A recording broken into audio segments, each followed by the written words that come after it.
Welcome everybody to our Regional 7 Virtual Academy meeting, and I'll call our meeting to order. And we do have a quorum present. So let's all do the Pledge of Allegiance to our country.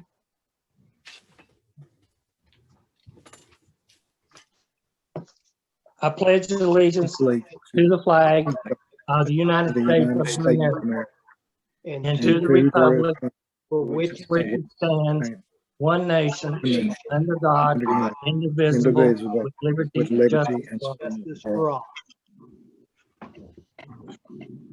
Okay, item 3 on our closed session. The individual board member that requested a closed session has had all their questions answered. So if no other individual board member wishes to go into closed session, we'll just continue with our open meeting. Do we have any other member that would like to go into closed session?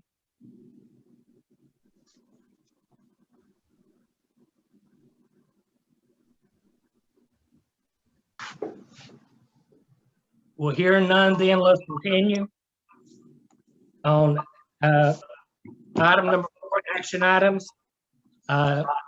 Discuss and approve the minutes of our last meeting. I make a motion to approve the minutes of the last meeting. This is Irene Mullins. Have a second? Second.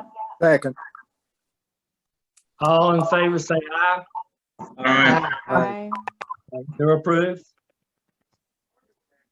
Approval Executive Director Rob Graham presenting. So Rob. Thank you, Dr. Grunstead. You all, we have, just so you know what the process was in going through this, we sent out the job posting here in Radford, being the fiscal agent, sometime, I think it was right around the second week of February, and we closed it February 19th. And we had close to 12 applications, which were screened by the steering committee, which is myself, Dr. Hurt, Dr. Peregrine, Dr. Arbogast, and Dr. Stacy. I don't think I'm missing anybody there. And we used a criteria of administrative experience with technology. There were several factors there, and we were able to screen those down to 6 really good candidates.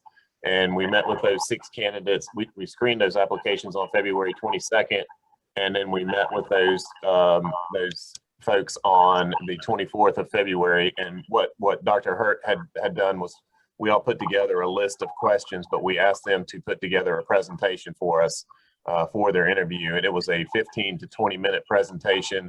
And then we saved, the last few minutes for them to ask questions and for us perhaps to ask questions too. And out of those, and all 6 interviews were just outstanding. I mean, we were really pleased and could have selected any of those 6, but 2 really shined. One actually shined even more than anybody, and her name is Caitlin Casme. Am I saying that right, Keith? Did I get that right? Okay. And she is a, Rob. I'm sorry, Brian, go ahead. Yeah, it's actually Cosme. Cosme, okay, Caitlin Cosme. And she is delightful. I mean, she is just absolutely delightful and a go-getter and very enthusiastic, and just seems to be a really good fit. So I contacted her and offered her salary's right around 94, so it's a little bit over that. Her whole benefits package is about 123,000, and you have to remember we're prorating that this year for until July 1, and then her yearly contract will kick in. She is currently an administrator in Washington County, and I've worked with Dr. Ratliff has been extremely cooperative with the process and allowing her to be let out of her contract we would like her to start here March 16th. And that will allow Dr. Ratliff the opportunity to accept her resignation at a Monday board meeting on March 15th that they have. And then we will write her contract, or we're in the process of writing her contract for her right now, because she did accept the position. But I did tell her that we needed to present this to you all. So Are there any questions before I make a recommendation to you all that you may have regarding the process or any of her qualifications? Again, I think she's dynamite. Her references are amazing. I think she'll grow this program, and we look forward to having her. And Keith, you and Matt and Chris or Terry, if you want to jump in and mention anything else about her or her interviews or any of the other candidates, please feel free to. Rob, the only thing I would add, I think you nailed it. I mean, she was phenomenal. We looked at all the candidates, and we think she could. We think we have a pretty good innovative idea, but we think that she can take it to the next level. And I think that's exciting. And one of the things I was looking for in a candidate, not somebody that could just administrate, but somebody that had vision and could really turn this into something that we've never dreamed of. I will say in regards to the salary, the prorated amount for this fiscal year will be around $38,000. We currently have $100,000 in the bank. So that will definitely take care of the salary for the remainder of this year. That'll leave about $62,000 in the bank to pay the salary, go towards salary for next year. And we are anticipating at least maybe 4 new members in the next coming week. So that'll put another $40,000 in the bank, and we potentially could have 7 to 9 total new members before the month of April is out. And so if that all comes to fruition, there will be plenty of money in our account to pay not only the salary for the remainder of this year, but going into next year as well. Yeah, I've got a question, Dr. Peregrine. This is Stevie Steele. I'm the chairman of the school board in Giles County. Sorry that I missed the first meeting. What term do we have written into that agreement? And I guess it's really an unknown territory. I guess I have a question about what promises she thinks she's going to have as far as how many years. And then on top of that, maybe this is another discussion for another time, but we're all going through budgeting right now, which is the most brutal part of our job every year. I see a lot of heads nodding. Dr. Arbogast is being very calm, as he always is. When do we embark upon that? And you keep saying bank, but are we at some point going to have to talk about not just that salary, but other things that we're going to have to keep fiscally responsible with, and making sure we have enough members? And I know we have to take this step out and make something happen, but there's kind of a fire hose. My board's going to want to know, what does this look like moving forward? And maybe she has to be on board, develop that, and then maybe she drives with that. Maybe that's how that works. But I'll stop and maybe get some info based on that question. Yeah, I'll briefly respond to that, but then I'll defer to Rob, as Radford's the fiscal agent. All the candidates were very well aware that they're accepting this job. They are also accepting a certain amount of risk. We anticipate being able to go through next year based on the funding that we anticipate having. Budgets are all planning documents. They're, when I say money in the bank, that is with the $10,000 joining fee, that's the money that we have.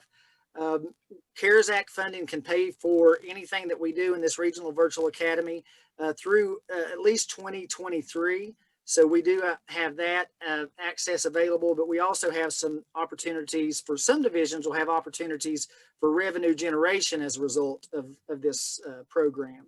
But again, there were no promises made. I think we were very clear with everybody that this very well could be a temporary program, but we wanted to hire somebody that we knew that would make it irreplaceable. And so the director's job is going to they have to do such a good job that we can't live without them. And that's what we've challenged her to do. Rob, from the fiscal agent standpoint, you would probably add some more. Well, and I appreciate that question, Mr. Steele. And one of the things that, and I've talked with her about that several times, and the concern that she has, and she wouldn't mind me letting you all know this too. She is expecting and is due in April. This is the type of person she is. I said, well, you're going to need to take some time off to have a baby like that. And she said, oh, I only need a couple days. I thought, my goodness. But anyway, she has said that several times. I think he said it the best to her when she asked us on the interview.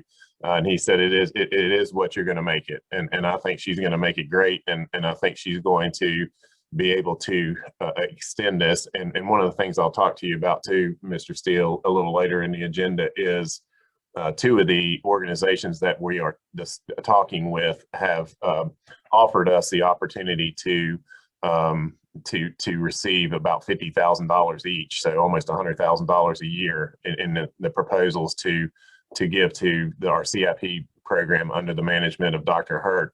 And one of the things that we have told Caitlin and the other folks that we interviewed too is that we want her working extremely closely with him too. And Matt has been very kind to say that if we get in a pickle, that money we can use to help supplement her salary too. So those are still negotiations and haven't been set in stone. But right now, if you had a chance to review those proposals, you have $50,000 from VII and $50,000 from Edgenuity too. So that will help us quite a bit. I have a question. I don't have the budget right in front of me, but was there a separate budget line for her benefits? Yes. Did you share that with them, Keith, by any chance? Yeah, the budget was part of the first meeting. That we did not reshare that out on the second meeting, but the anticipated budget was in the first meeting, but we did anticipate somewhere between 120 and 130 for the full package. And it's 123 right now, Ms. Cox. For the full package? Yes, ma'am. To include health insurance. Can you reshare that, Dr. Peregrine? Could you reshare that so that we could provide that to our boards if requested? Yeah, I will actually, Mr. Hurt is the keeper of all things Google Docs. And so I'll ask Matt to send that to our clerk who can get it back out to everybody. So just a follow-up question, with the salary offered to her and the budget for salary and benefits, is that going to be enough? I mean, is the salary and benefits line going to be enough for? You mean, or do we have the money to cover her salary? Yes, does that budget line cover the Yes. benefits on top of that salary? Yes. So here it is. It's her current salary is $94,755. Her FICA would be $7,248.76. Her VRS would be $15,748.28. Her GLI would be $1,269.72. Her RHCC would be $1,146.54, and then her healthcare would be $12,600 for a total of, I'm sorry, I told you wrong. I was dyslexic with my numbers. It's $132,768 and 29 cents.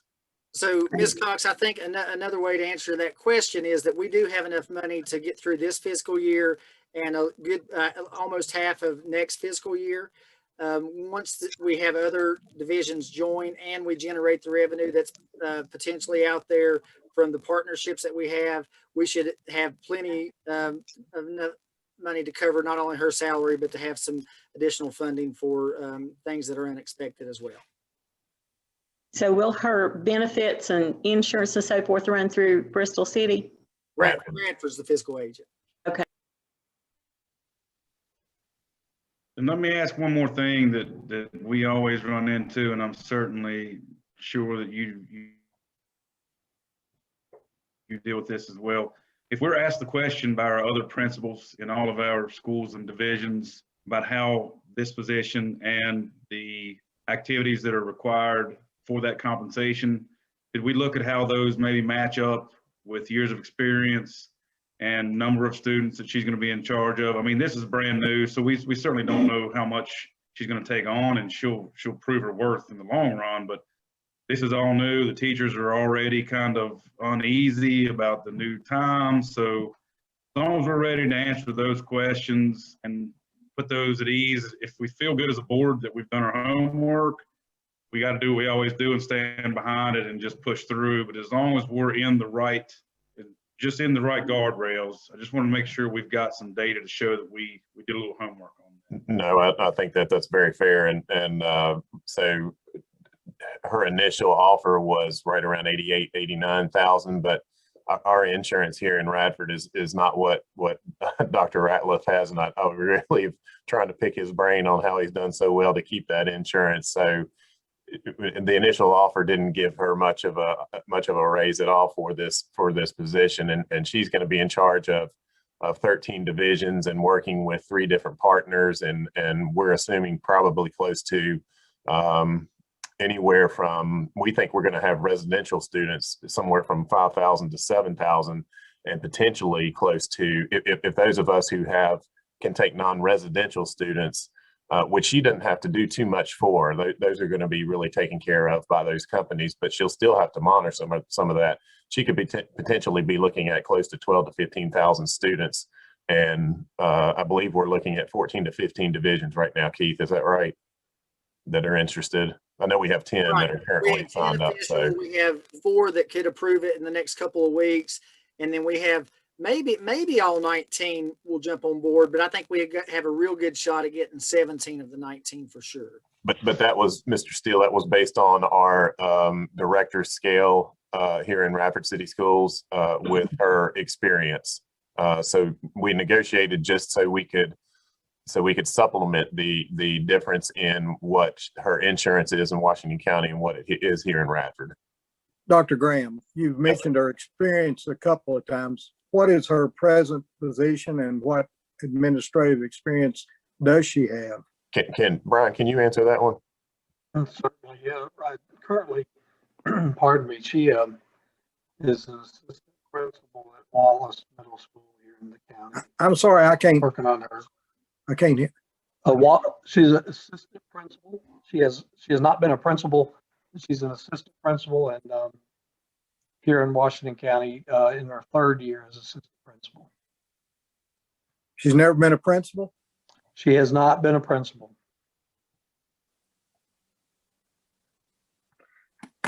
The question that some of them were asking, in our original proposal, we had budgeted 125,000 for that position. So, Thank you.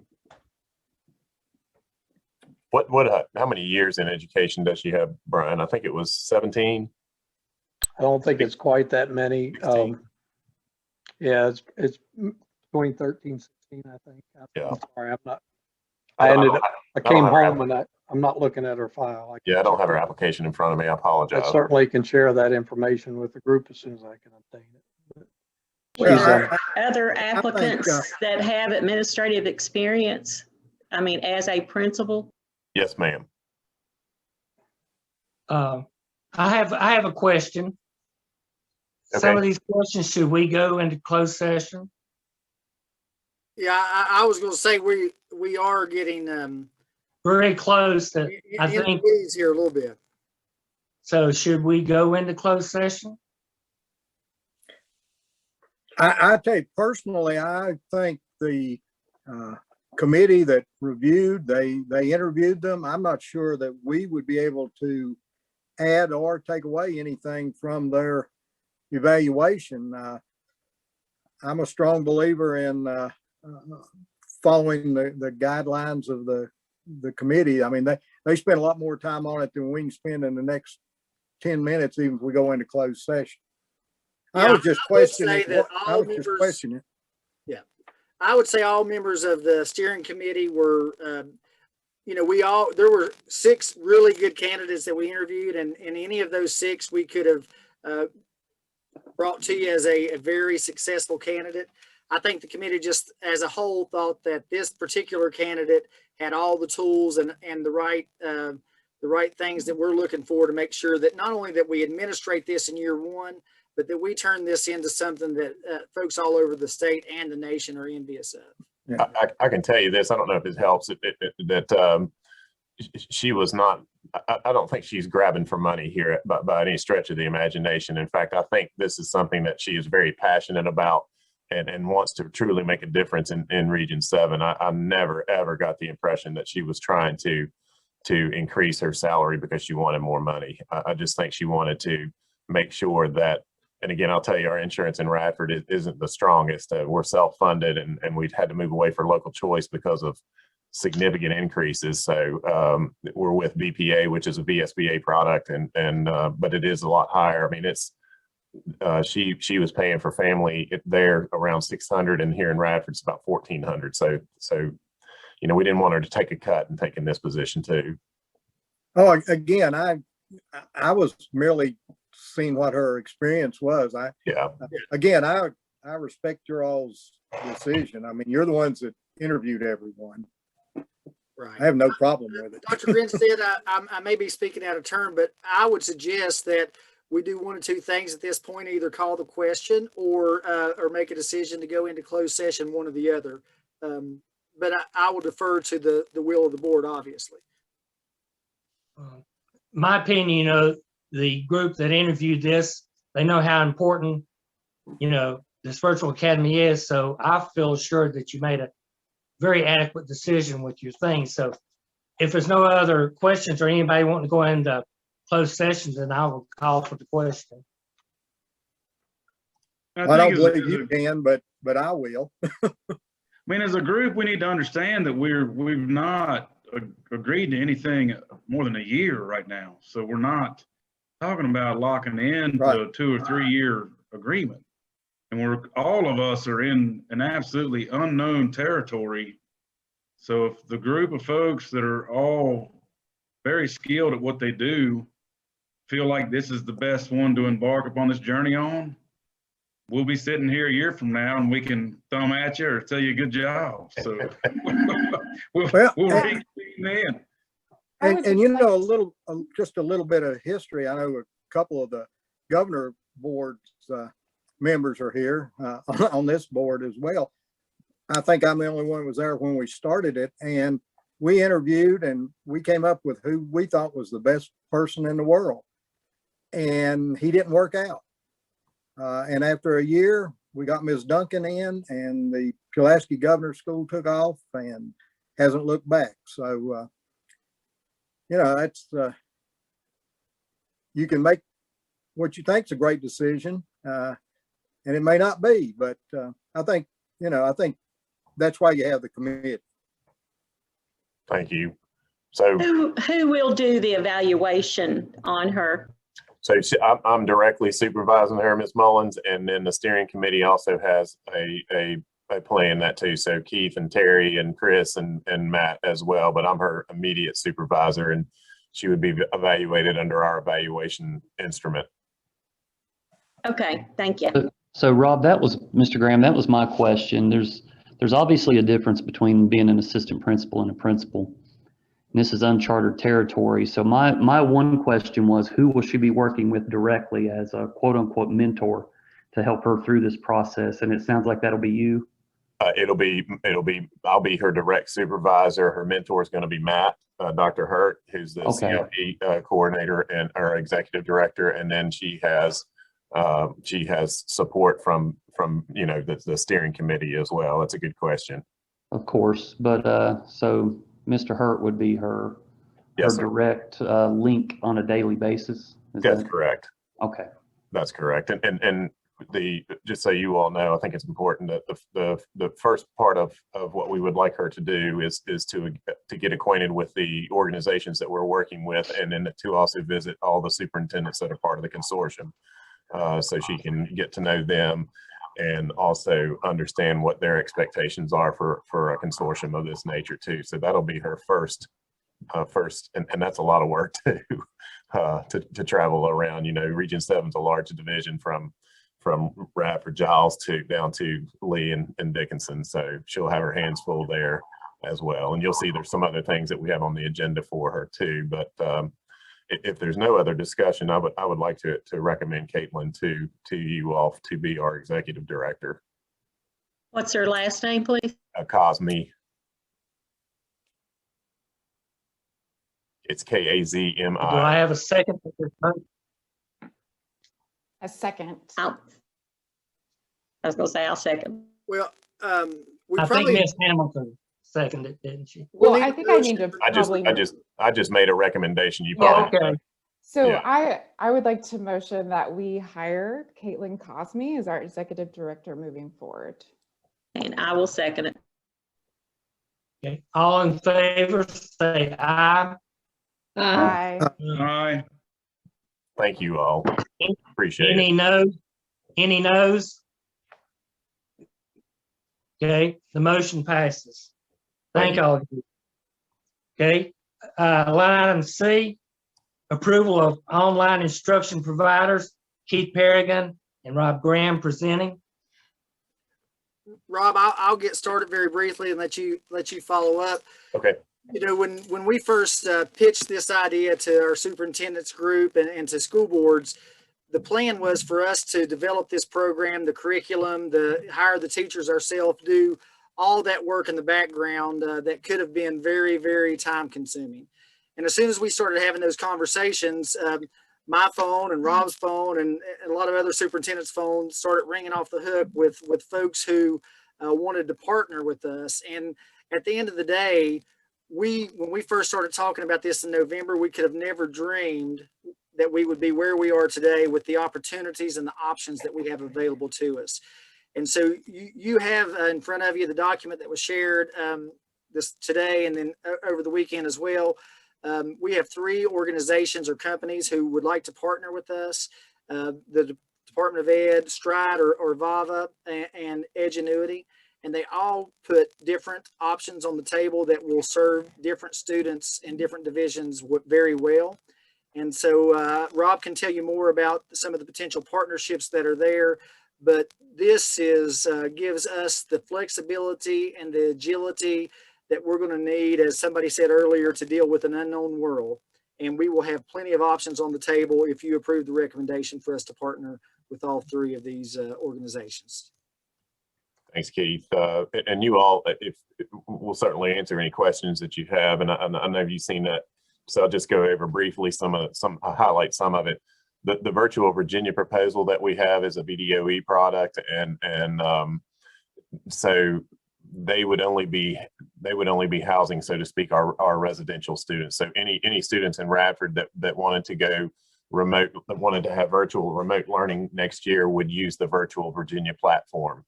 Now they are not as experienced as the other 2 as far as elementary go, but they do have a vast amount of experience at the secondary level.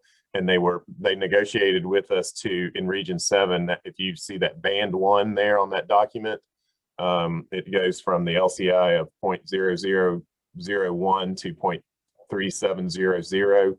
They extended that so it includes all of Region 7 schools. So all of Region 7 schools would be band 1. That's the Virtual Virginia. Now, they had also offered, just to be transparent, they offered us opportunities to support us too. Mr. Steele, they offered us some money too for the CIP and also for the executive director, but we are hesitant to take that right now because of all the strings that may come with it too, that they may have there too. So that's Virtual Virginia. VII has been with us from the get-go, and VII and Edgenuity, you need to know we're continuing negotiations with them. Dr. Hurt just posted the Edgenuity that came in last night. That's their most recent offer to us. And then I talked to John Beasley, who is one of the vice presidents of Stride, last night too. And you can see their proposal on there too, but it is, I wouldn't put too much into that proposal right there, because that is right now being revised to see if we can't get, we're trying to take the 6,000 student requirement out of there so that Stride would be coming in at 2,000 at the elementary, 2,000 at the secondary, for an average of 2,000 without any strings attached. That's one of the negotiations that we're trying to make. And we're also trying to see if they would go up to a 10% administrative fee for those of us who could have non-residential students. So in Radford, we can take 1,000 students. The 10% fee for that would be about, I would say $700 per student. So you can do the math there. It would really help us. We've made about $400,000 off of Stride this year, and stealing all of our superintendents. And we really don't take, I mean, we're looking for a spot for them. So I'm trying to be funny, and I'm really not working, but at any rate, those are the 3 offers those are the 3 entities that we would like to work with. All of them have very good reputations. All of them have been in the business a long time. And the beauty of all this, the really neat thing is that, and Keith had this idea, so, you know, shout out to him. Virtual Virginia is a little bit more challenging than Virginia Virtual or VIVA. And Edgenuity is known as a credit recovery alternative learning company. They're strong at that. So you could essentially have a gifted remote student wanting, probably should take on Virtual Virginia because of the high expectations that they have there. And then you could have a more average remote student work with VIVA and have success with that. And then you could have a student who may be in an alternative learning program but wants to stay remote. You could set them up with Edgenuity. You could actually partner with all three if you want to, but you could also just partner with one. So now the BDOE is offering money. We're not taking that. Edgenuity has said that they will recruit students if we would like them to. I'm not sure I want to do that. VIVA already has a student set there. They have about 10,000 students that they're looking for slots for.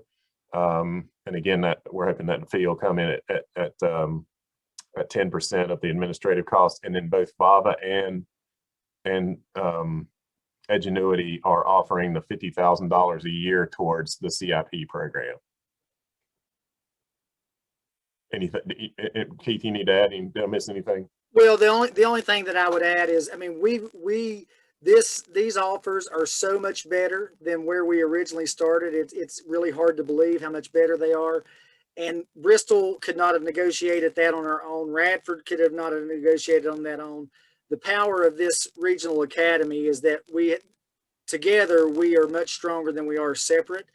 And this, because you guys have been willing to partner together, we're going to have opportunities for our students, first and foremost, that are phenomenal. But maybe more importantly is that our teachers won't have to worry about teaching and living in two different worlds next year. There'll be plenty of options out there to support them. And to me, that's what I'm the most excited about. And to tag on to what Rob said about the money that the Department of Ed was willing to provide to us via grants through the ESSER funds that are out there, it would be short term, since it would only be there while the ESSER funds were available. And there would be the strings that you're talking about that would be attached to it is we would, instead of having our own local autonomy, we would have to answer to the folks in Richmond. And don't get me started on having to answer to the folks in Richmond. I'll preach all night. So that local autonomy, I think, is very the Virtual Virginia, the VDOE was a 2-year commitment only. The commitment for the other two entities are long term. What does long term mean? Well, it depends on. I mean, it depends on the agreement that we sign right now, too, Jody. And right now we're looking at a potential either an annual 1-year agreement to start with, or maybe 2-year agreement to start with is what we have. But they have said, now they don't have this in writing, but they have said that would be a $50,000 commitment each year that we are with them as a partner.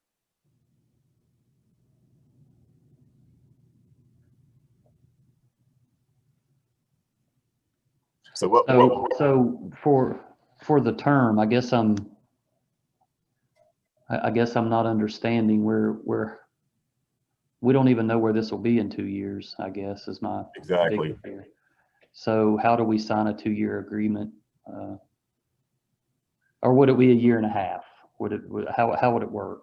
Well, we wouldn't start the remote learning until the fall. So that would, and the agreement that I have with FAVA right now is a year agreement, because we, like you just said, we have no idea of knowing what to expect. And we want this partnership to be beneficial for, number one, for us, number one, for our students and teachers and then the region.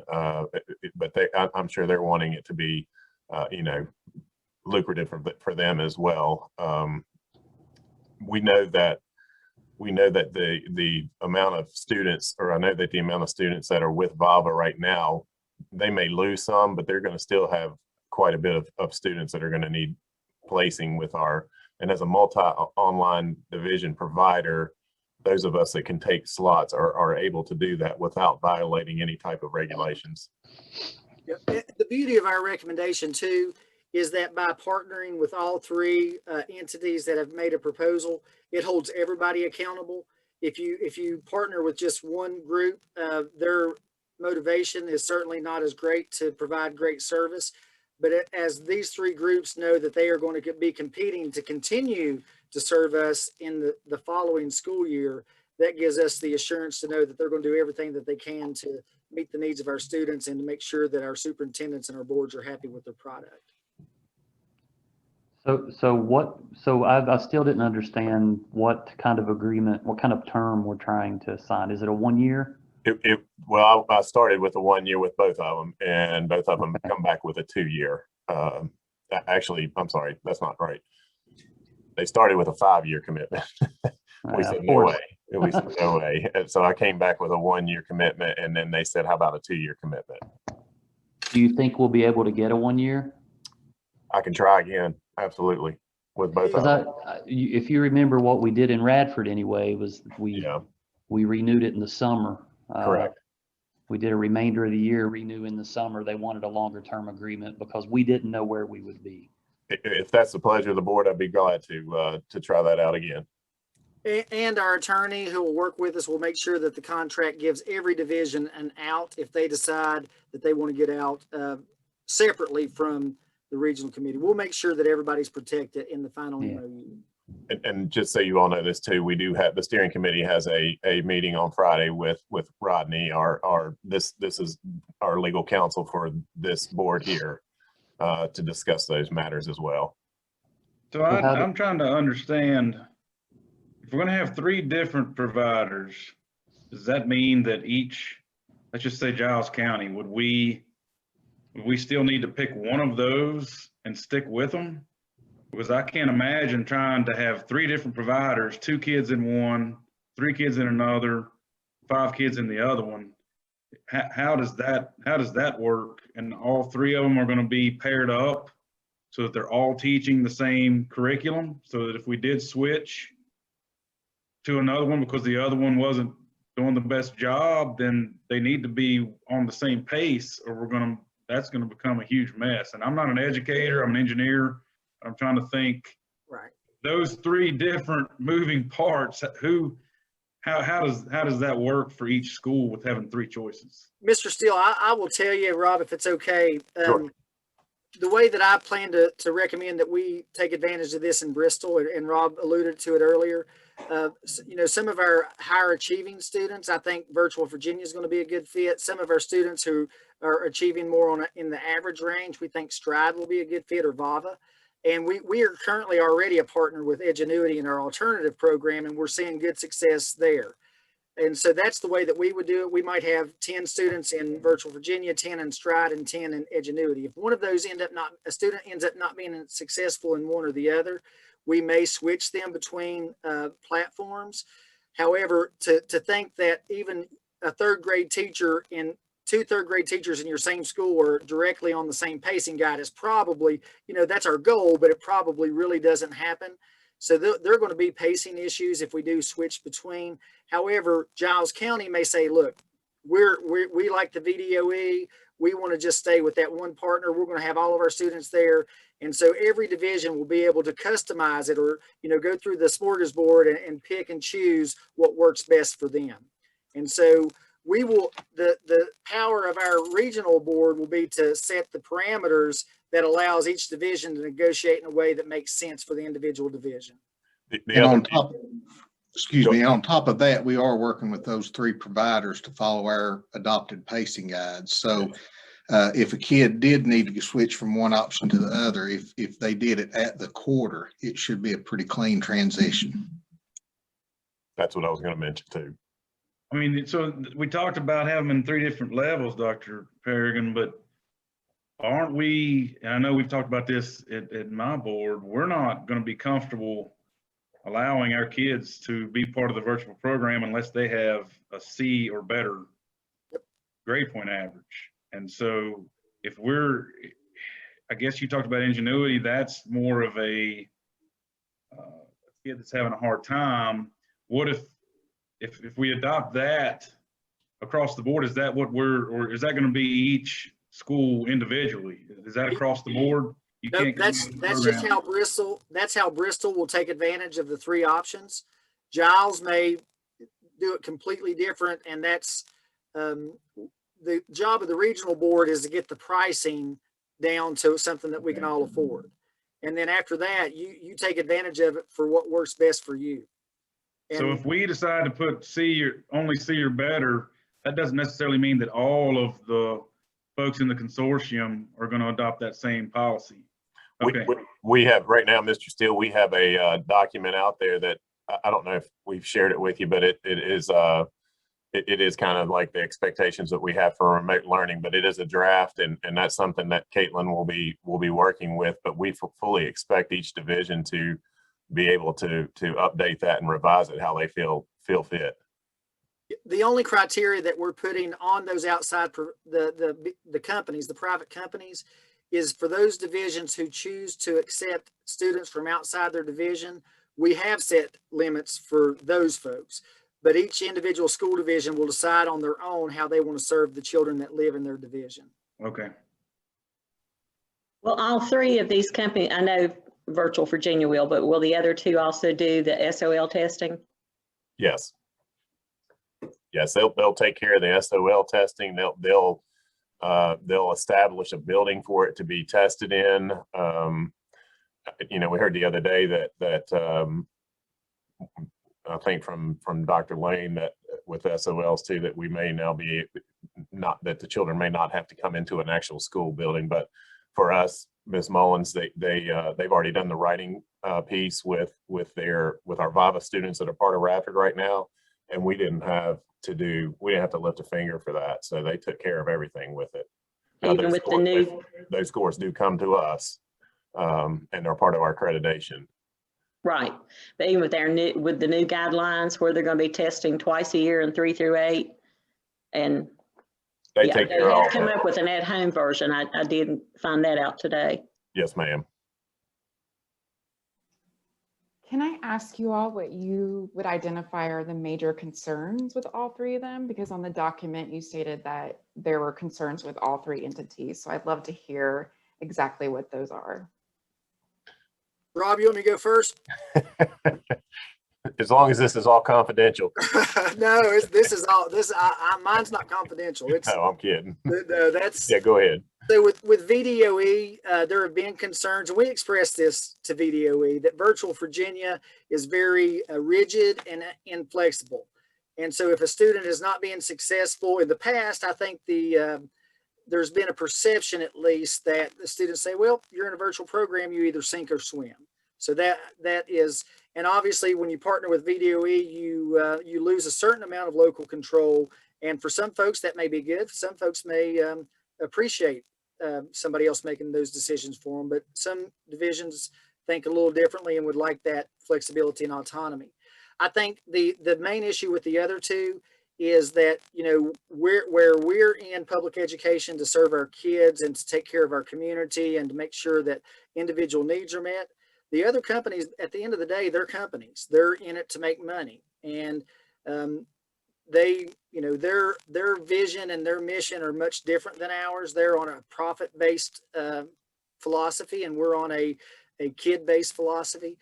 I think what circumvents that though is if they want to make money, they're really, Region 7 is the place to do it in the virtual world now, because all of us, our LCIs are so low. For them to take advantage of the state funding mechanism, these companies really need Region 7 to be involved in this. And that's, you know, we've said this over and over, we never anticipated being as popular as we are, but really we're popular right now because of the large amounts of poverty that we have and the amount of state funding that goes towards that. And so even though I am concerned that we would be partnering with private industry to provide this, I think that we will have a way to hold them accountable. Those are my concerns in the three different areas. The only thing I would add to that, and really it's not a concern, is again, if we hadn't had that competition piece, Ms. Hamilton, I don't think that we would see anywhere near the prices that we're getting right now, even with the VDOE. I think, you know, having them tell us that they'll move their band 1 up to make sure that all of Region 7 is a part of this or have the same pricing that we can have for that band one. I don't think we would have had that happen if we didn't have the competition from the other private entities, but I would agree with everything that Keith said.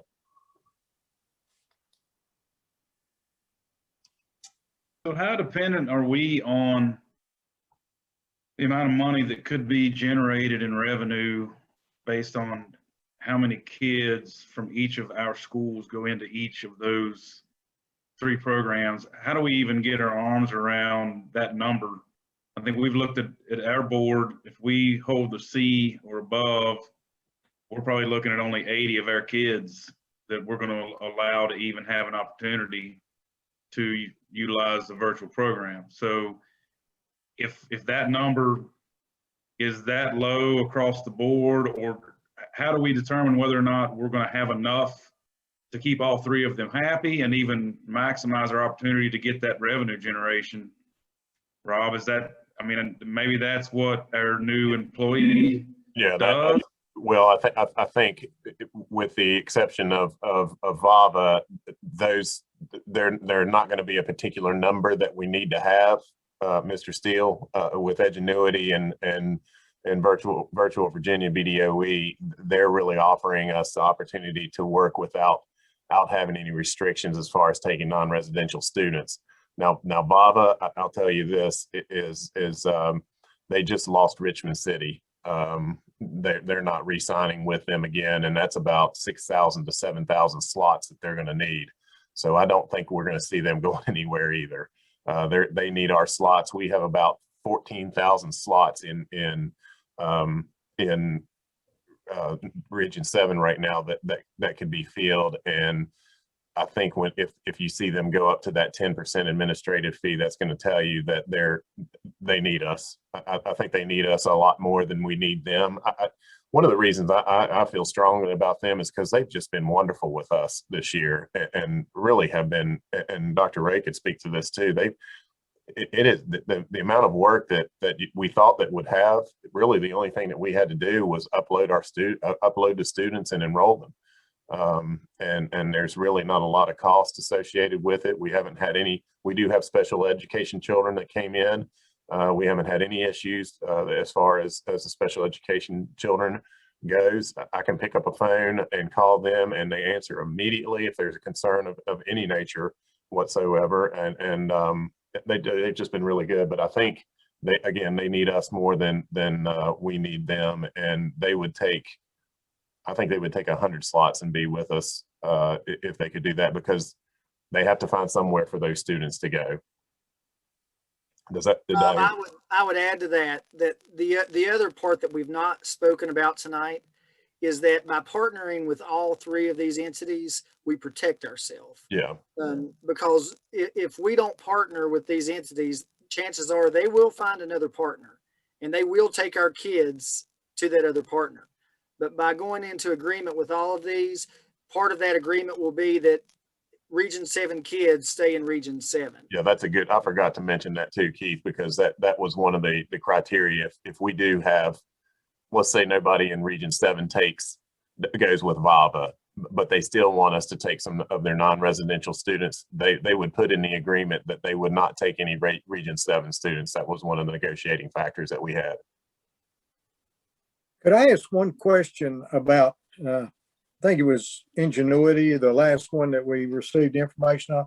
After reviewing those 3, it looks to me like that they were more of a packet driven. There's not a lot of actual online, in-person communication. Is that true, or did I just? They can tailor it how you want it, Mr. Sage. I actually went to our alternative program the other day after they made their presentation to us to see how it works. And I saw one of our students in an earth science class with a teacher from Illinois who had a Virginia license, and they were going through the lesson and communicating back and forth with the student. They also have the recorded lessons so that you can do it, on demand, so to speak.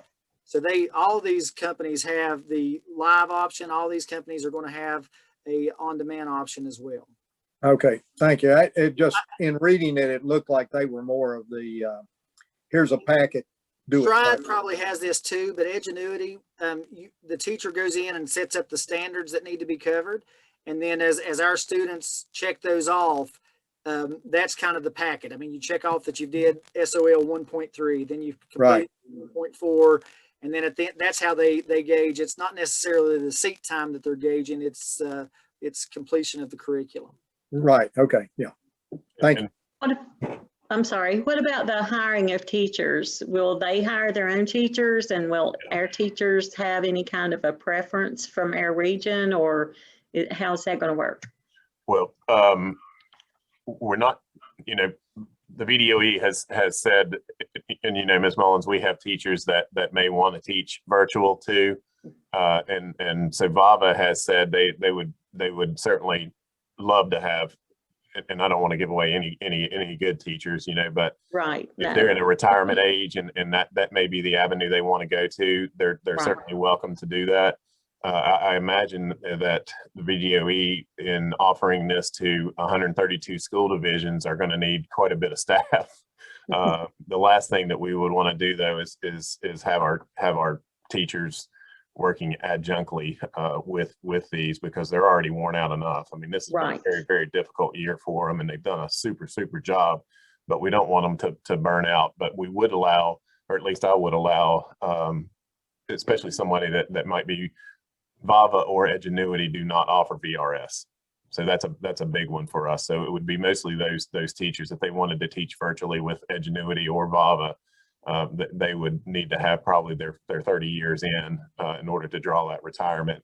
But I think it would be a good option for them too. Now, again, I don't want to lose our teachers.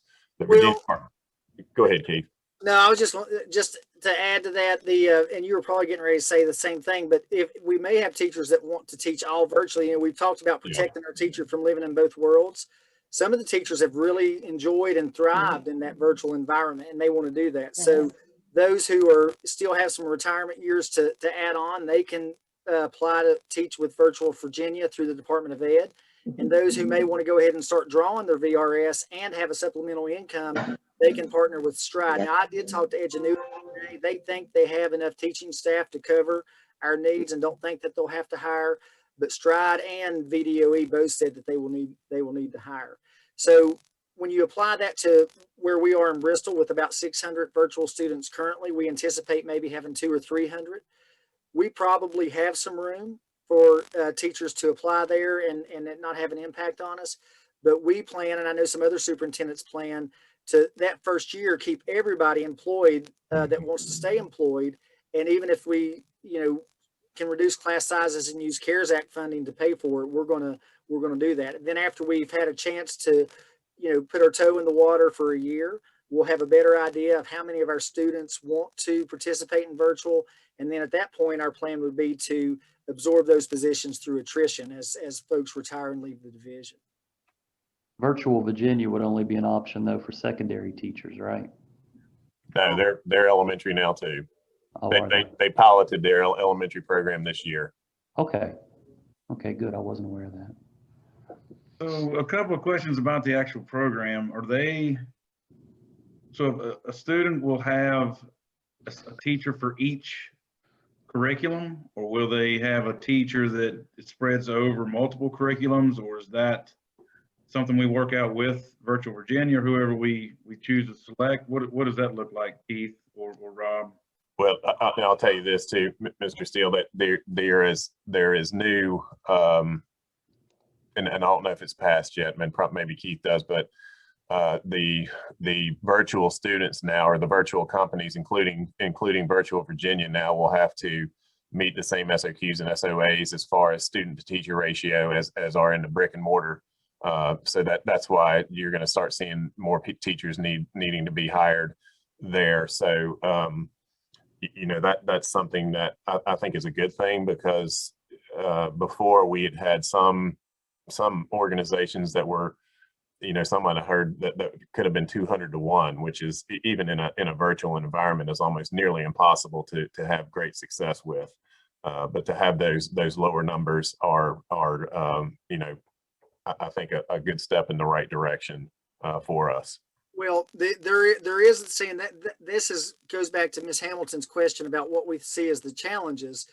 There's nothing to keep those private teachers though from having a caseload of 20 students in Virginia, 20 That's right. more students in Tennessee, 20 more students in Utah. And so that will be something that we can't regulate. Obviously with VDOE we will, but we will know that from a Virginia standpoint, those teachers' caseloads will have to meet the standards of quality. One other item that we should mention too, is we're talking about those outside students.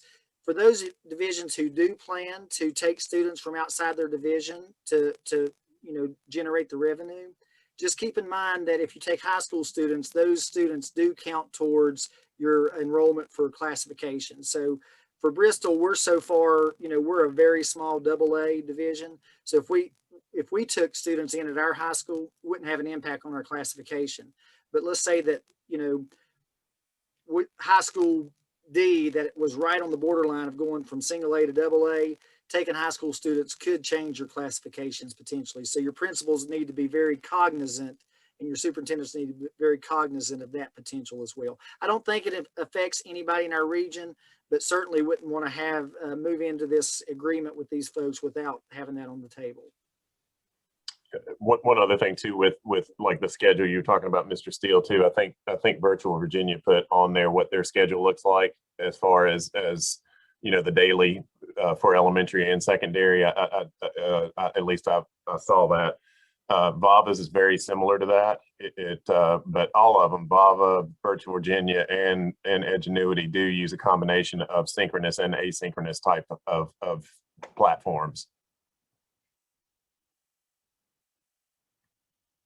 So the last question that I was asked to present by some of my principals, when do they get to understand how they can continue to keep their hand on that student, even though they're in a virtual program, regardless of the 3 that they may be in charge of? And if there is an issue, is that still the avenue that our student goes through our principal, then to the consortium principal, or is that kid got to deal with the principal we just hired and they're kind of isolated from our programs at that point? What does that look like? So let's talk about the non-residential student first. For those of us who are considering taking those, that is the non-residential student would be somebody out of our region, out of your division.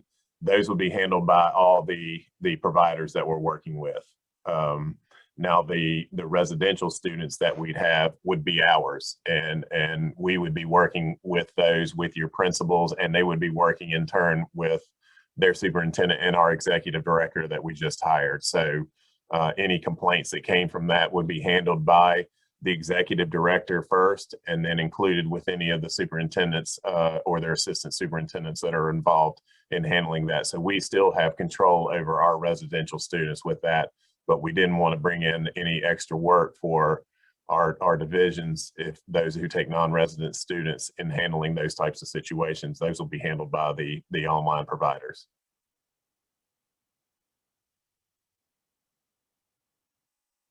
Is that gonna, what is our new, I keep calling her a principal. Caitlin, she's executive director of the Region 7 Academy. Okay, so our executive director, is it gonna be her charge? And I heard you.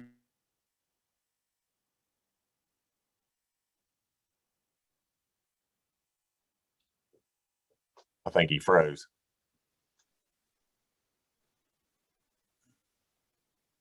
So I think Mr. Steele was getting ready to ask, what responsibility will the executive director have in doing that? I think that person will serve as a liaison to take that work off of the superintendent's plate and the principal's plate as much as they can. Yeah. But I think with everything that we do, that personal contact back with the school is going to be very important. We in Bristol, we've used some of our CARES Act money to hire remote liaisons. So we have folks that are working with our families to make sure that those families are staying engaged. Does that work 100%? Absolutely not. Has it helped? Sure it has. And so I think Caitlin will serve in that capacity as a liaison, but not as the final decision maker. But we'll definitely work on our superintendents and principals' behalf to take some of that work off off of them. And that's why we are so, it's such a priority for us to have her meet with everybody that's part of the consortium first, so she can start building those relationships and establish that trust that we all work so hard for as educators. I have another question. Ms. Hamilton, before you ask, I'm just going to ask Nikki from the Higher Ed Center to be on the lookout for Mr. Steele, who it looks like may have fell out. He may try to log back into the meeting. So just be on the lookout, Nikki, if you don't mind. Sorry, Ms. Hamilton. No, it's okay. So we'll have Caitlin Cosme as the executive director, and it sounds like we're going to have other roles that would be hired by this entity versus the teachers that are hired by VII or Stride or Edgenuity.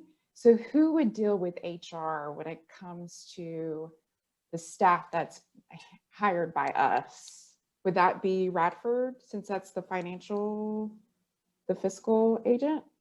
Well, the only employee that we're really going to have to really have in Radford right now, and that's a great question, because if we had to do this on our own from the ground up, Radford would be doing all the hiring and all the benefits and everything as a fiscal agent, and that's kept me up at night trying to figure out how in the world we would do that.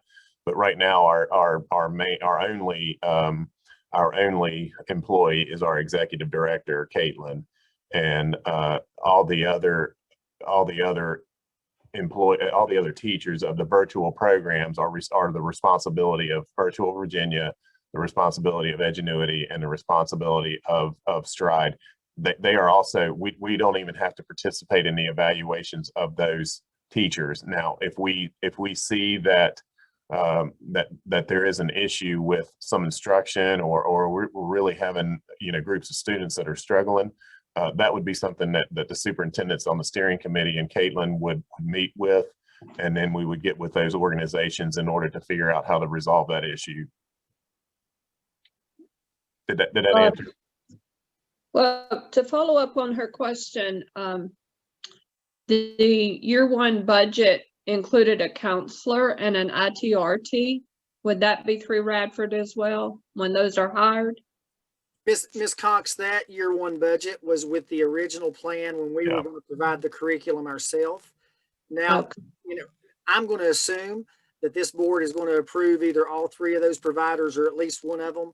And so as long as we approve at least one of the providers that are here, we won't need to do any of the ITRTs, the counselors, the special ed teachers, the clerical staff, any of that. That's only if we embark on this completely on our own.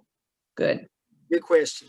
Yeah, that is a great question, and I think that could maybe come into fruition if the program grows, and that could be something that we certainly consider in the future.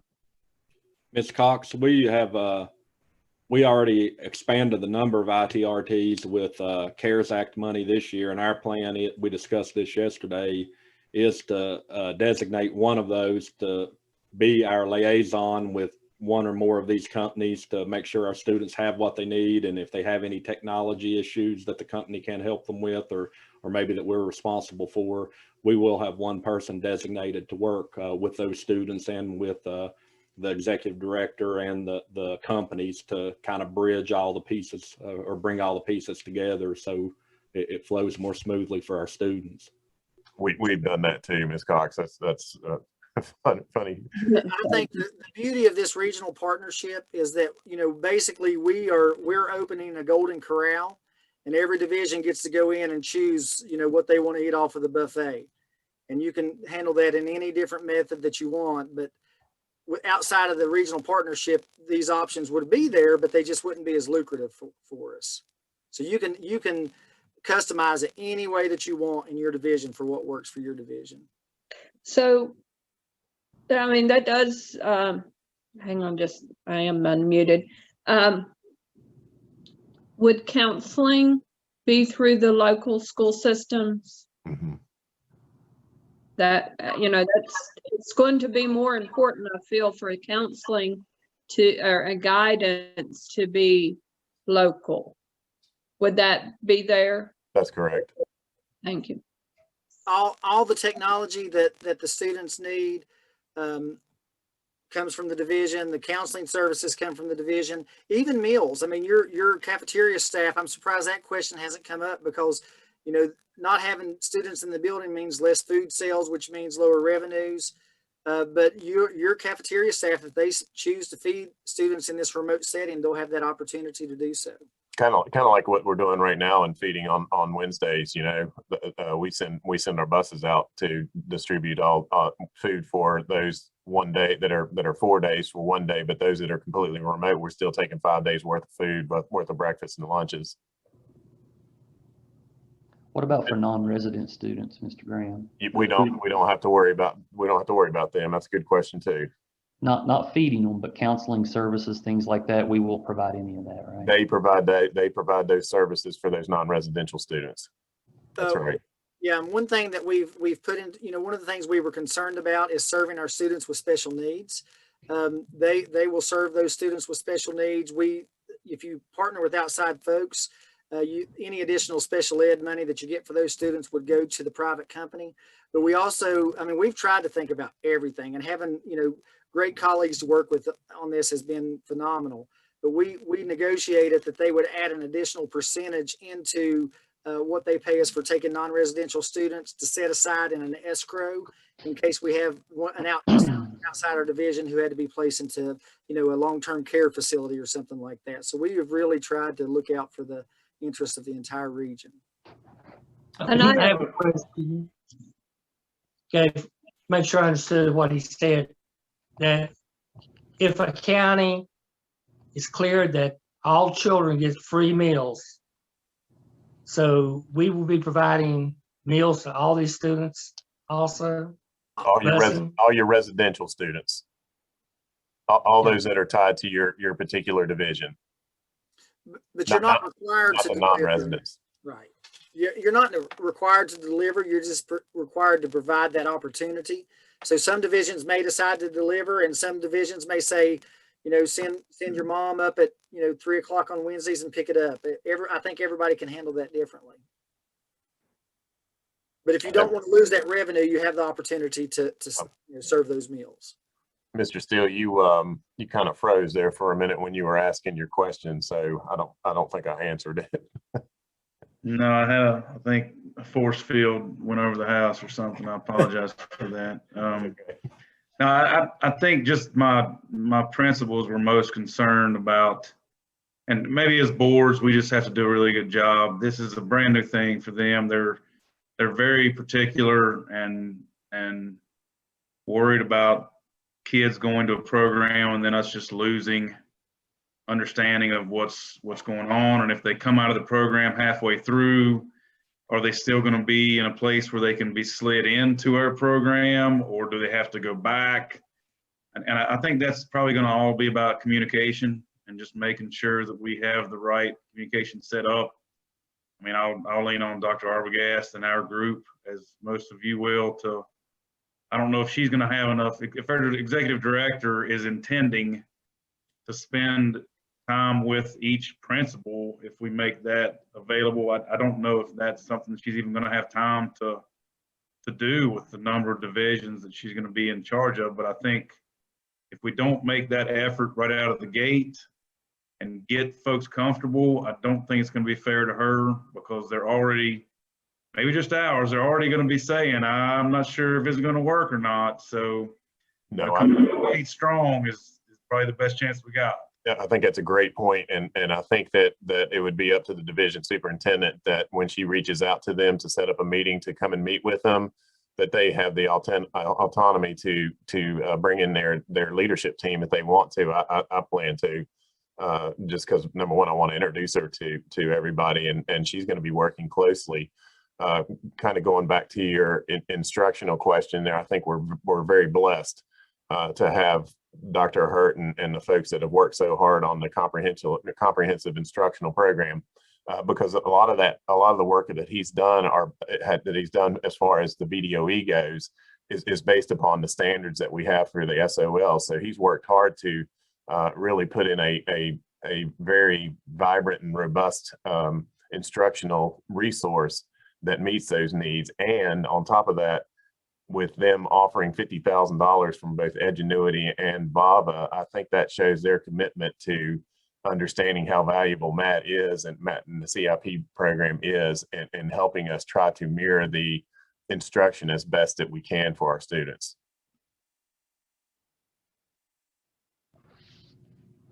So We are painting a really rosy picture here. It sounds like everything is just going to be smooth as silk and it's all going to go great. But, obviously we know there's going to be bumps in the road, but I'll go back to the thing I said at our original meeting. This may not be a perfect solution, but this is better than not doing anything at all. And we will work out the kinks as we go.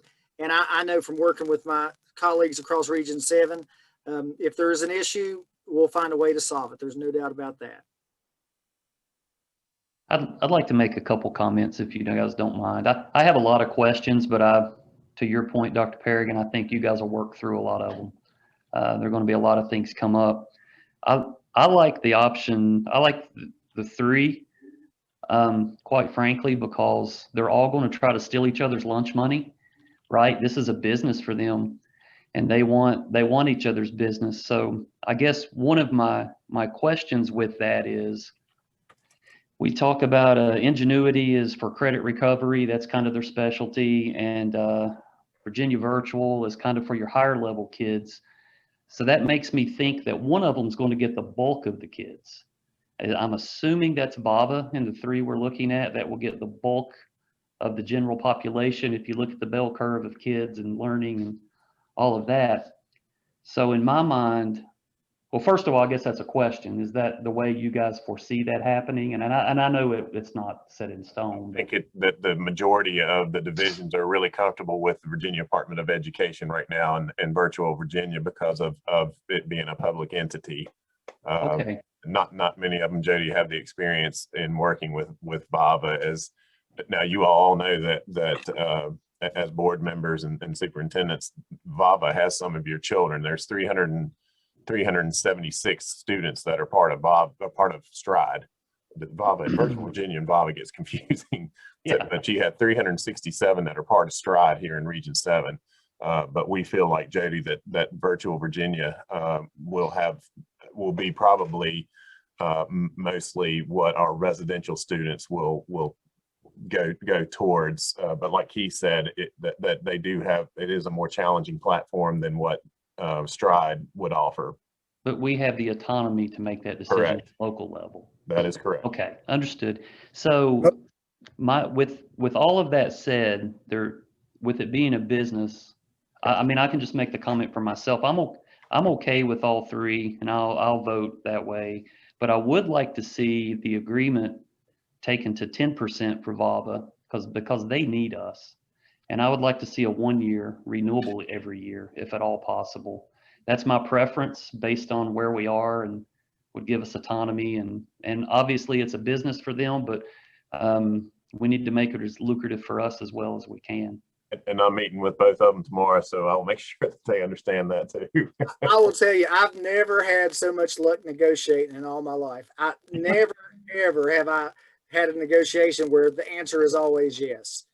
And so that's why it's taken so long to do it, because we just keep coming up with new ideas to ask for. And every time we ask for it, they say yes. So it's not just a business. It's a very lucrative business.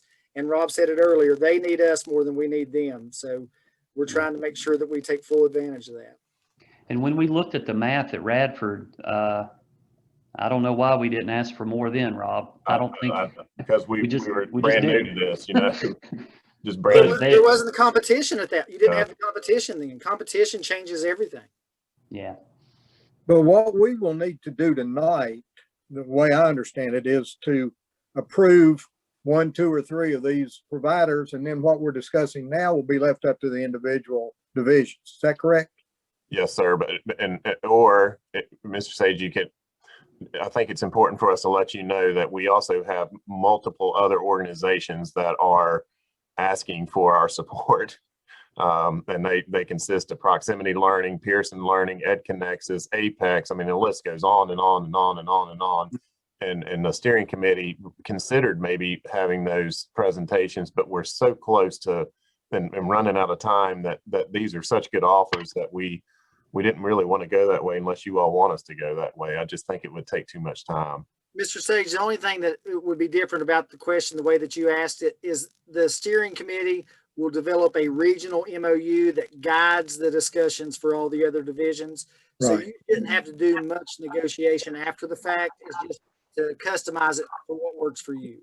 Yeah, it would just be a matter of the Wythe County School Board selecting which one they want to use, or all three, however they want to do it. Yes, sir.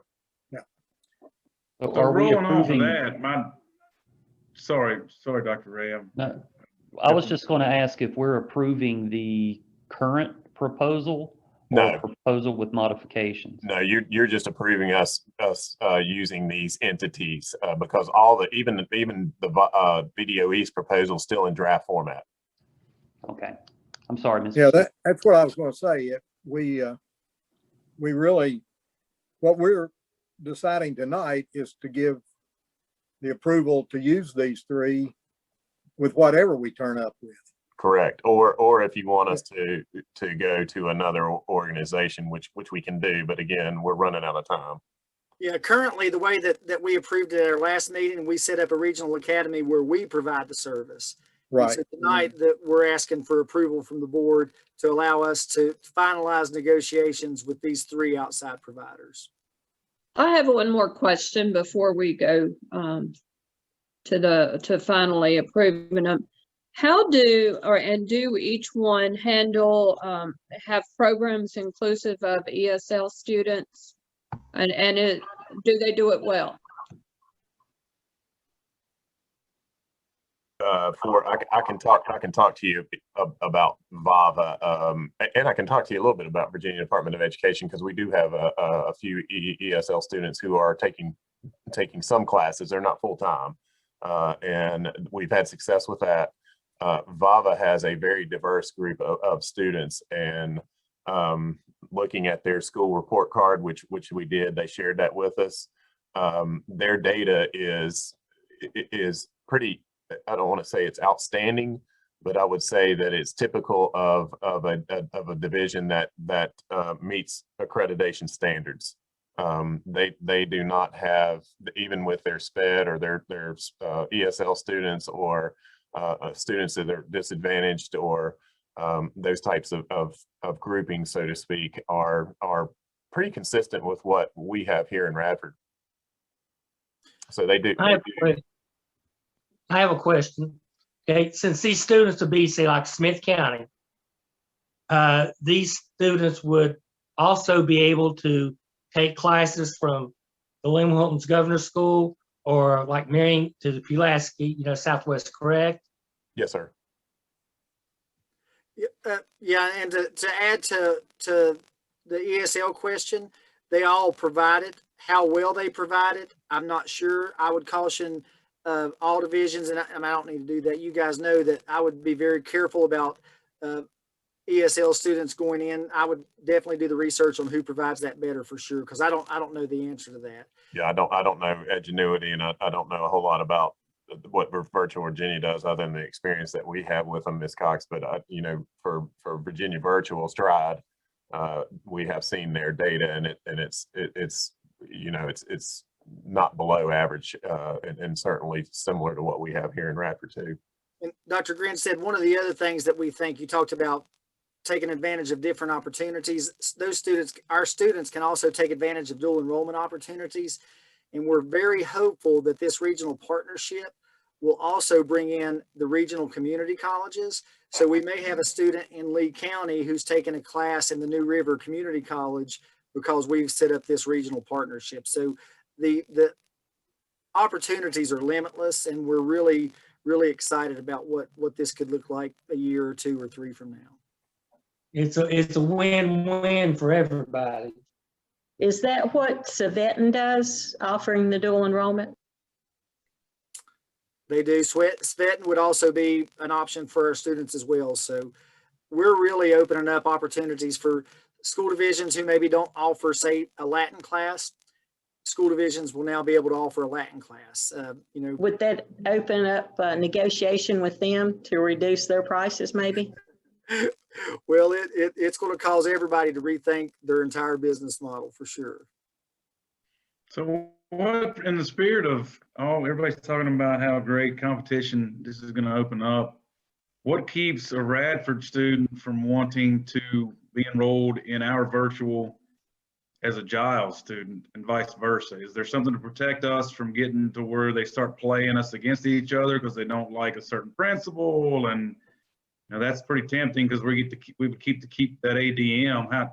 What are the game rules as far as that? When a student enters the regional, if they enter, say, with Stride or VII, if they enter as a Bristol student, that's how they remain. Regardless of what their residency is, if they were a Bristol student when they enter, that's where they'll stay. If they want to come out, they come back out to Bristol.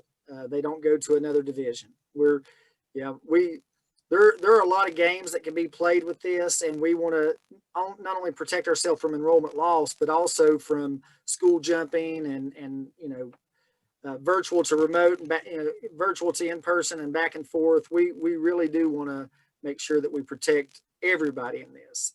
And I believe from our conversation with VHSL, the same residency rules and transfer rules would still be applicable if they wanted to go to another school's virtual program. They would still have to prove residency there. That's exactly right. And Mr. Steele, to that point, they're in Radford City, and no fault of Rob's, but there's 42 Tazewell County students that are enrolled in Radford right now. But under this new deal, if they wanted to stay with VIVA, if Tazewell County chooses to do so, they would come back to Tazewell County, the ADM. They would be Tazewell County students. They could still stay in VIVA, but they would now be through Tazewell County instead of Radford City. And in addition to that too, Chris, that's a great point. In addition to that, they would now be eligible for extracurricular activities. Right now, they are not. And that was my next question. So now these kids, they can be part of any of the extracurricular activities that we provide through our district. If you so choose. Some divisions are not going to allow virtual students to participate. So that again will provide local autonomy for you to make that decision yourself. And what Keith had mentioned too, that we really have to be, we have to be cognizant of is, like in Radford right now, we have 507 students at the high school level. And they're new. There's going to be new guidelines as far as classifications with VHSL. So I don't want to take up too much of your time here, but we just have to, we can't go over a certain amount of students at the high school level, or we jump up a classification. So we took 58 ninth and 10th graders, which didn't put us anywhere near what the top level is to go to class 3. So like he said, we just have, the principals will have to be cognizant of what their numbers are. And one of the beauties of VIVA too, if you're wanting to take non-residential students, is you can just take K through 8 if you want. If you want to just take K through 8 students, they'll give you K through 8 slots. If you want to take some high school students, you can take some high school students. So it is, you can tailor it however you would like to tailor it. Yeah, I think them being able to be involved in sports and extracurricular activities as a board member, I am very interested in the group of folks we have that are being homeschooled right now. Yes. We have not been able to get to. Now we've got a little more leverage point to try to get them, entice them in. I mean, that's a lot of dollars per kid that we look at every board meeting, and it is just excruciating to see what we're not getting to. So that's a great opportunity. You got a big old fat carrot out there right now, don't you? Yep. For those kids. They can remain in a virtual setting, but now be a Giles High School graduate or Narrows or whatever your school system is, and again stay in the same platform that they've been enjoying for maybe their whole school career. So there's a lot of optimism. I want to just make sure that, guys, there are going to be problems though. I mean, it's not going to be as perfect as this all sounds. We're going to do our very best, but man, this sounds better every time I hear about it. But so I have a question. It was mentioned a little bit ago that, if a school didn't offer Latin, then there was a possibility, and this was an example, that a student could now possibly get a Latin class. I assume that you either have to be all virtual or you can take just a Latin class and still have everything else on campus. You can. That's wonderful. That's wonderful. And we had talked a lot about students who may take career and technical classes at your career centers or things like that. So perhaps they maybe take their core classes through a virtual setting and then go physically to your career center or things of that nature. Yeah, we have a blended student with a blended program that's doing their remote learning with VII for their core courses and then doing our CTE courses.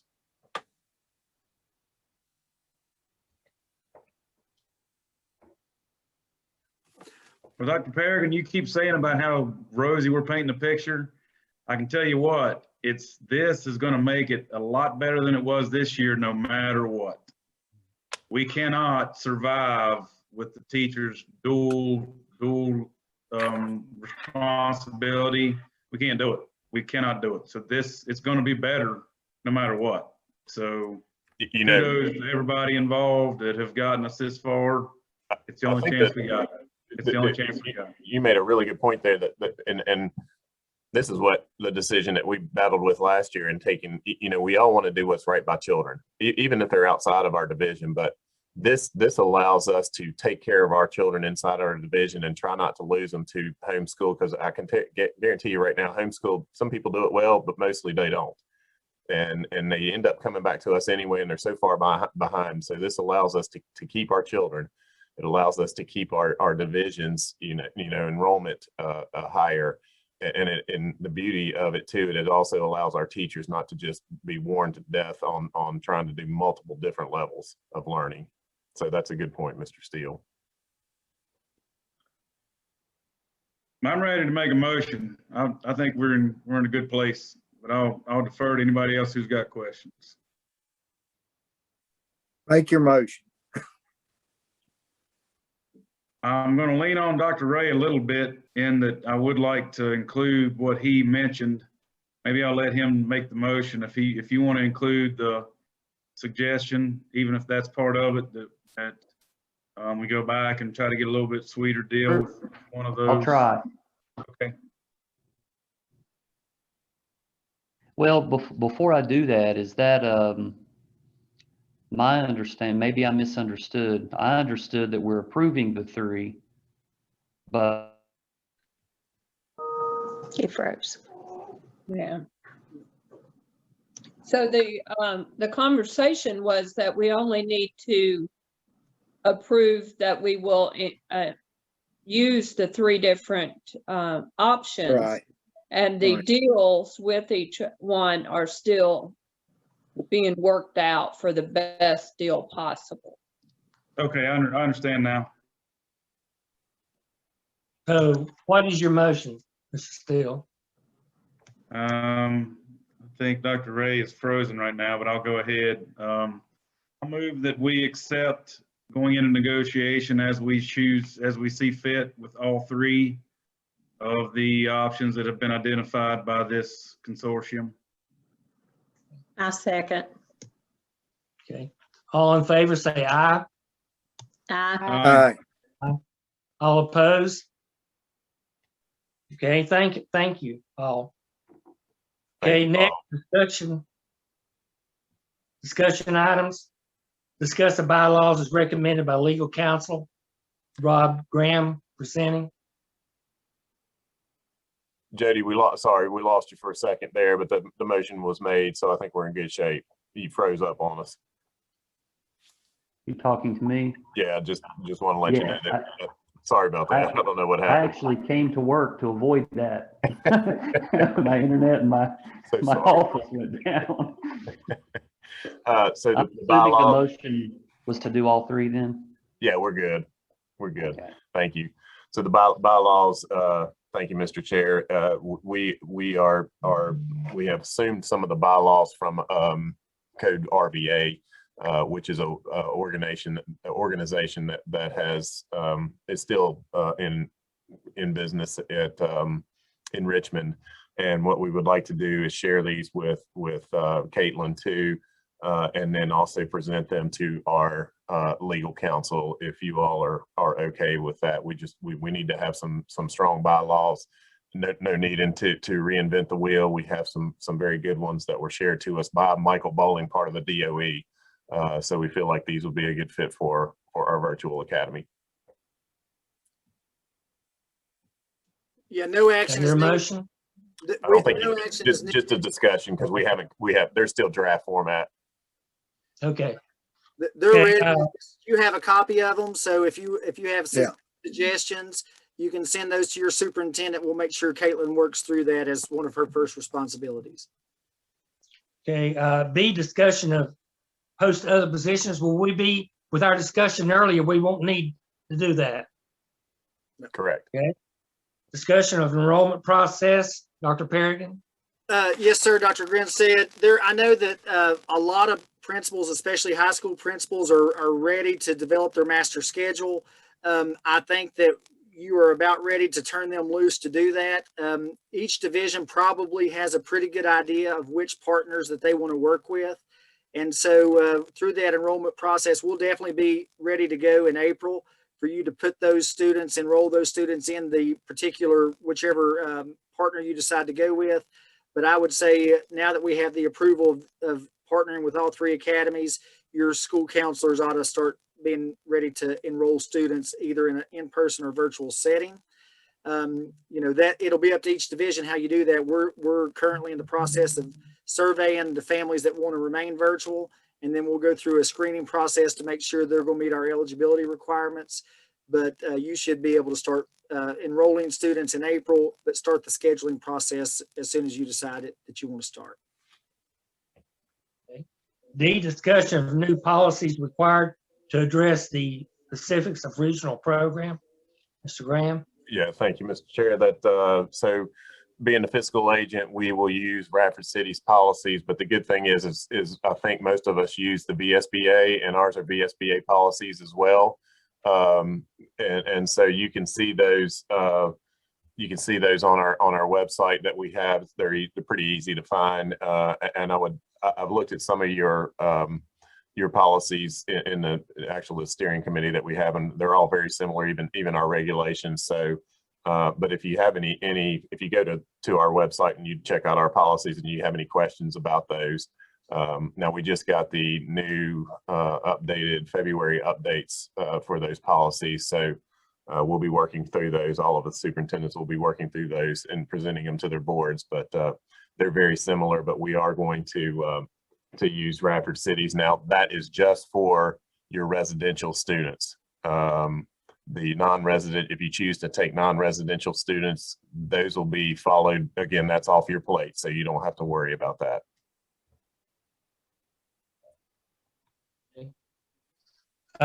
Future business items. Next meeting, March the 25th, 6 p.m. Mr. Chairman, okay with everybody? I would recommend that we, as long as she is available at that time, I think the timing is going to be pretty tricky, maybe as far as a new family member for Ms. Cosney, but it may be good to have an executive director's report at our next board meeting. Okay, so you're still saying March 25th? Is that correct? Yes, if that's good with the group, yes, sir. Okay. What does our members think? That's good with me. Definitely, yeah. Yes, that works. Okay. Yes. Okay, so the next meeting will be March 25th. And I want to thank everybody for tonight. We're still going through learning and new, and it's all new. It's going to take us all working together, but appreciate all the hard work that and each of you are doing to try to help make this successful. Do I have a motion to adjourn? Dr. Grin said before you do, this has not been said enough. Dr. Matt Hurt has worked tirelessly on this. It couldn't have been done without him. Obviously, Dr. Stacy, Dr. Arbogast, Dr. Graham as well. But really, Matt did not get enough credit for all the work that he's done behind the scenes for that. So, Matt, thank you very much for working with us on this project. Yeah, thank you. Before you adjourn, I think everyone that was on early would go along with me in saying, Dr. Jeffries, we really liked your look to start with, rather than what we ended up with. Agreed. Let me throw in one more. Let me throw in one more completely thing. Right before we finish, we talked a lot about the power that this consortium is going to harness. I would really like to start thinking about other things that we can do, purchasing power. I mean, this group we're going to have a lot of ability to really do some great things together. And I know we have a problem with that even within our own division. Everybody wants to kind of do their own thing. But the purchasing power and the power of the size of this group, we should really start thinking about things outside the box that we can do, the numbers that we have in this group. So just something for future meetings, perhaps. I like how you think, Mr. Steele. I echo that sentiment. I like it. Thank you. I agree too. Since I kept the meeting going, I'll make a motion that we adjourn. I second. All in favor? Aye. Aye. Right. Thanks, everybody. Aye. Have a good night. Thanks, everybody. Bye, everybody. Night. Thank y'all.